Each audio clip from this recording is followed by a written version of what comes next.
1971 युद्ध की आग, धर्म के नाम पर नरसंहार और फिर एक मजबूरी जिसे हम कहते हैं विस्थापन। हजारों हिंदू परिवार पूर्वी पाकिस्तान से जान बचाकर भारत की ओर भागे। कुछ बोरियों में सामान, कुछ में यादें, लेकिन सबसे ज्यादा जो साथ लाए वो था भरोसा, भारत पर भरोसा।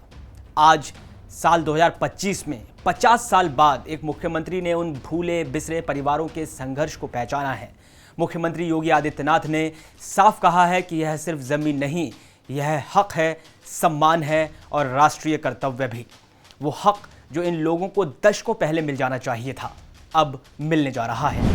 नमस्कार, स्वागत है आपका आय ऑन भारत पर। मैं हूं आपके साथ कमल मिश्रा और आज हम बात करेंगे एक ऐसे फैसले की जो न सिर्फ प्रशासनिक है बल्कि ऐतिहासिक भी है, जो सिर्फ नीति नहीं बल्कि न्याय है।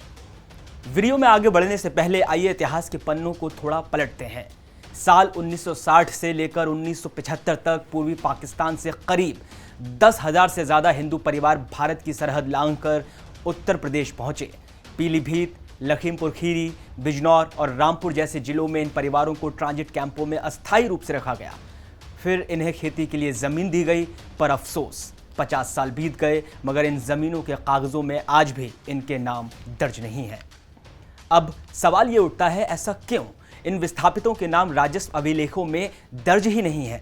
जिन जमीनों पर ये रह रहे हैं वो आज भी वन विभाग के नाम पर रजिस्टर्ड हैं। नामांतरण की प्रक्रिया अधूरी है और आज कई जगहों पर कब्जा तो है मगर वैध नहीं है, लीगल नहीं है। लेकिन अब इस अधूरी कहानी को अंजाम देने के लिए योगी सरकार मैदान में उतर आई है। 15 अगस्त से पहले यानी स्वतंत्रता दिवस से पहले प्रक्रिया में तेजी लाने के लिए निर्देश दे दिए गए हैं। मुरादाबाद रेंज में लगभग 10,000 परिवारों की पहचान की जा चुकी है। अब चूंकि गवर्नमेंट ग्रांट एक्ट 2018 में निरस्त हो चुका है तो योगी सरकार नए कानूनी रास्तों की तलाश में है ताकि इन लोगों को कानूनी रूप से जमीन का स्वामित्व यानी ओनरशिप मिल सके।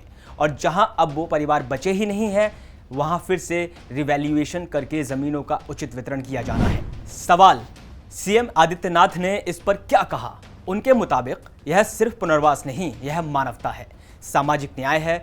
हम उन संघर्षों को सलाम कर रहे हैं। यानी अब बात सिर्फ जमीन की नहीं है, बात उस 50 साल के इंतजार की है जिसे सरकार अब खत्म करना चाहती है।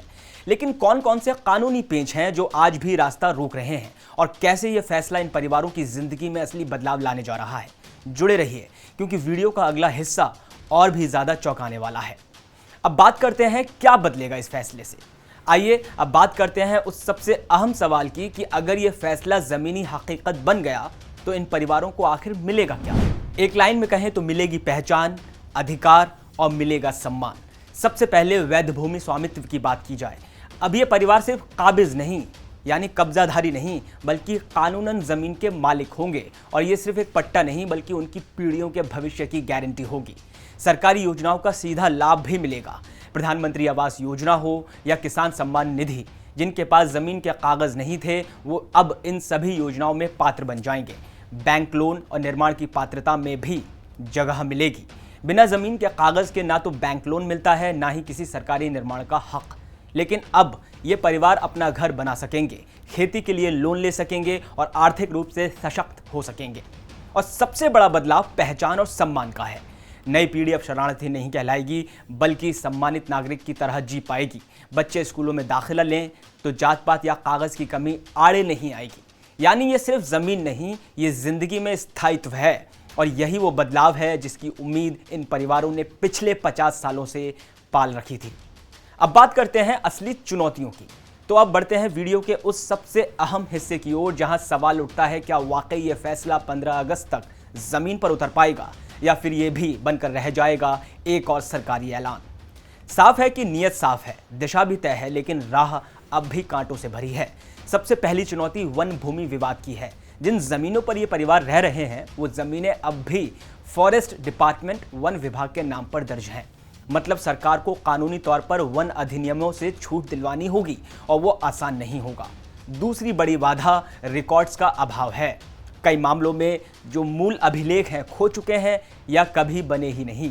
जब दस्तावेज ही नहीं तो नाम चढ़ेगा कैसे? तीसरी चुनौती, कब्जा तो है पर कानूनन नहीं। कई जगहों पर परिवार रह तो रहे हैं लेकिन कब्जा बिना वैध प्रक्रिया के हुआ। इसका मतलब यह है कि हर केस को अलग अलग जांचना होगा। चौथी अड़चन दस्तावेजों में इनकंसिस्टेंसी है। कुछ केस में रिकॉर्ड में जिनका नाम है वो परिवार अब है ही नहीं, और जो परिवार वहां है उनका दस्तावेजों में नाम ही नहीं है, यानी फिर से पूरा रिवैल्यूएशन करना होगा। पांचवी और सबसे जटिल बात, वैकल्पिक कानूनी रास्ता। पुराना गवर्नमेंट ग्रांट एक्ट 2018 में खत्म हो गया। अब जरूरत है नई कानूनी व्यवस्था तैयार करने की, जो संवैधानिक भी हो और न्याय संगत भी। लेकिन जहां चुनौतियां हो वहां नेतृत्व का असली टेस्ट होता है, और सीएम योगी आदित्यनाथ ने वही बात दोहराई है कि जिसने भारत को अपनाया, भारत अब उसे अपनाएगा। यानी सरकार सिर्फ जमीन नहीं दे रही है, वो इतिहास को सुधार रही है। तो क्या इस बार ये परिवार सिर्फ वोटर कार्ड से नहीं, जमीन के पट्टे से भी भारत के नागरिक कहलाएंगे? क्या इस 15 अगस्त को उन्हें सिर्फ आज़ादी की याद नहीं, जमीन की गारंटी भी मिलेगी? नीचे कमेंट करके अपनी राय हमें ज़रूर बताएं। क्या आप इस फैसले को समर्थन देंगे? वीडियो को लाइक और शेयर ज़रूर करें और अपने चैनल आयन भारत को सब्सक्राइब भी करें। नमस्कार।